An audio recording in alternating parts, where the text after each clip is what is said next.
so cool how even though it's a complete fusion, and it's, you know, it's the definition of a fusion of genres, it's still so pure in the genres that it's fusing. That's what I'm saying. It's very distilled in both of those elements. The theatrical sense is so exactly what it was birthed from, and the rock essence of the Western approach is so very accurate. It seems it was very well received. Let us know how it was received in the moment by the general public. I'm blown away.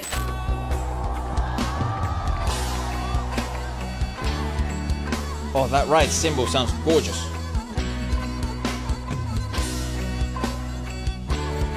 It's accelerating.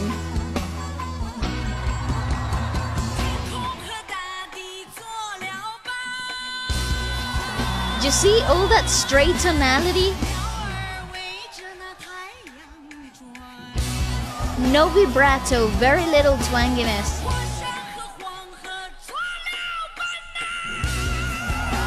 Oh my God, guys!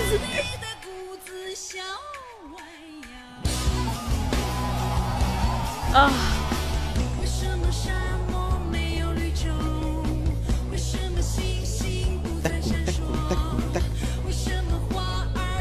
Honestly, I'm blown away. This is incredible.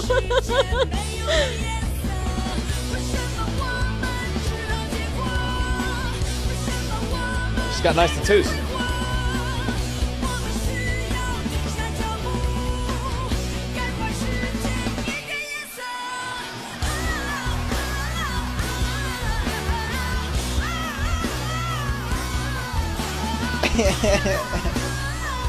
What the?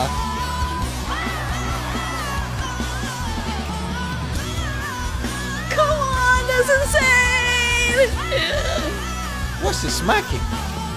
A table?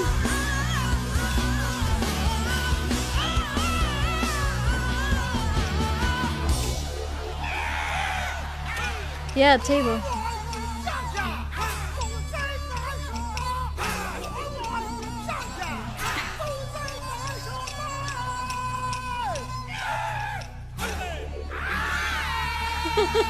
That is so cool!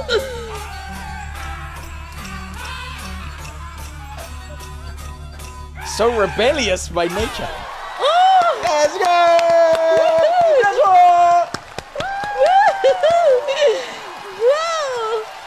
Wow! It is! It has such an impactful, meaningful thing.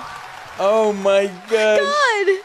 That's sick. Oh, guys, that's the beauty of culture. That's so cool. That's the beauty of our countries in different ways. It's the beauty of human essence and the way that we're able to express and experience art. I adore it. It's so cool, right? How, regardless of the times, you know, that was 300 years ago, 400 years ago. My God. And we still always managed ways of expressing ourselves. And we think, that's why I always think, like, we stand in the shoulder of giants, and those giants are our ancestors. Without them, we would be nowhere near where we would be at the moment, very obviously.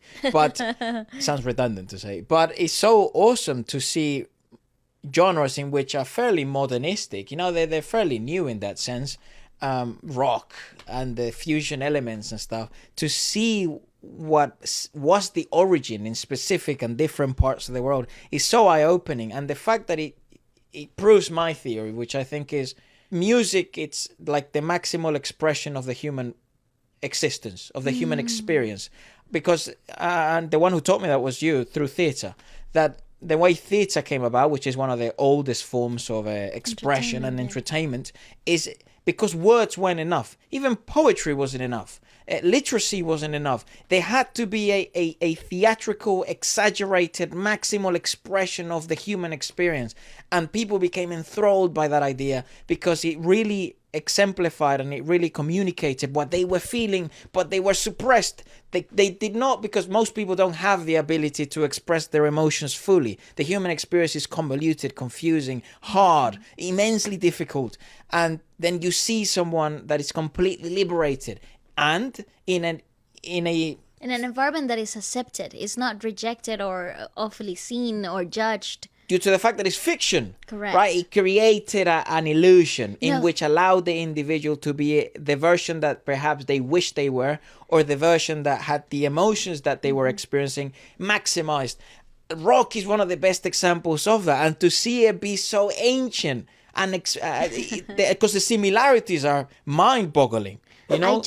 I love that's like metal. That's like not rock. That's like heavy metal. It is, and it's such a brilliant expression of madness, of rage, of rebellion, or of really wanting to let go of there's so much societal perspectives and demeanor. I absolutely adore the fact that, like I said earlier, it's just a very good exposition of what theater and maximizing emotions and feelings can really bring forth in art. And I think this is a brilliant expression of all of these things that we keep in a box, that we all keep suppressed. And I think it's so liberating and exciting to watch that by the time that you finish the performance, whether you're experiencing as an audience member or as a musician yourself, you are overwhelmed, you're overcome by emotion, and it's so very difficult to separate the experience from the bubbling inside you. Before we check out the next video, because I have another video, I would like to leave it up to you guys to perhaps share your information, perhaps through your, if your grandparents, can tell us stories of their time and then of their parents. So, or if you're a historian per se, I'd love to know what the times living was like in these periods of time. What were the difficulties of the common man, of the common woman?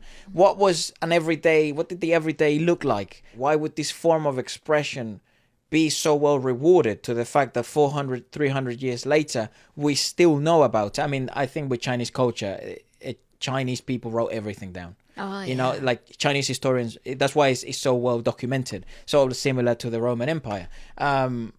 Everyone wrote everything, which obviously helps a ton. And China seemed to have that in culture even way before we even thought they did.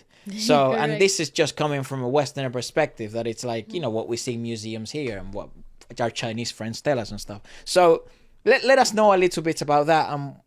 Let's